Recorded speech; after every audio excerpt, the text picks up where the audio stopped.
सत साहेब। गुरु शिष्य हेरा का अंग। गुरु शिष्य हेरा को अंग। आध्यात्मिक क्षेत्र में गुरु और शिष्य दोनों का ही गौरवपूर्ण स्थान है। दोनों एक दूसरे के समीपवर्ती एवं पूरक हैं।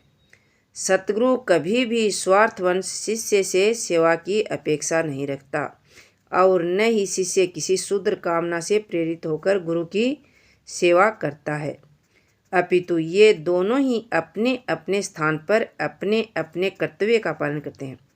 सतगुरु के सुधामय सदुपदेश वाणी प्रवचन परम जिज्ञासु शिष्य के जीवन विकास अर्थात आत्मबोध के लिए हैं। जिज्ञासु शिष्य की निष्काम सेवा सतगुरु द्वारा पाए ज्ञान की कर्तज्ञता के रूप में उपहार भेंट स्वरूप है। सुयोग्य सच्चा शिष्य गुरु के सम्मुख अपने सेवा समर्पण को इतना तुच्छ समझता है कि यदि वह अपना शीश भी काट कर चढ़ा दे तो वह भी गुरु ज्ञान की तुलना में कम है। इस प्रकार सतगुरु का ज्ञान और शिष्य की सेवा दोनों ही स्तुत्य एवं वंदनीय हैं। दोनों ही अन्य जनों के कल्याण की सद्प्रेरणा का स्रोत बनते हैं। इस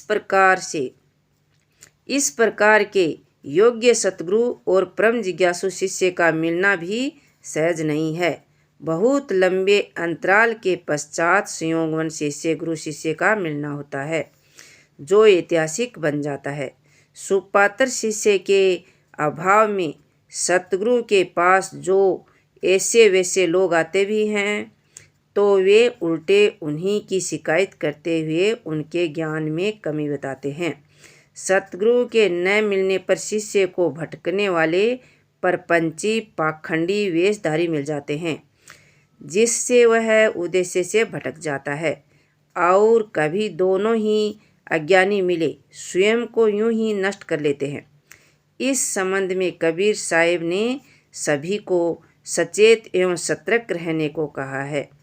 यदि शिष्य और सतगुरु अपने अपने उद्देश्य को लेकर संकल्पबद्ध हो और सन्मार्ग पर चलते हैं तो एक समय आता है कि वे अंततः मिल ही जाते हैं। गुरु शिष्य की परस्पर खोज के विषय में ही कबीर साहिब इस प्रसंग में स्पष्ट रूप से कहते हैं। सत साहिब।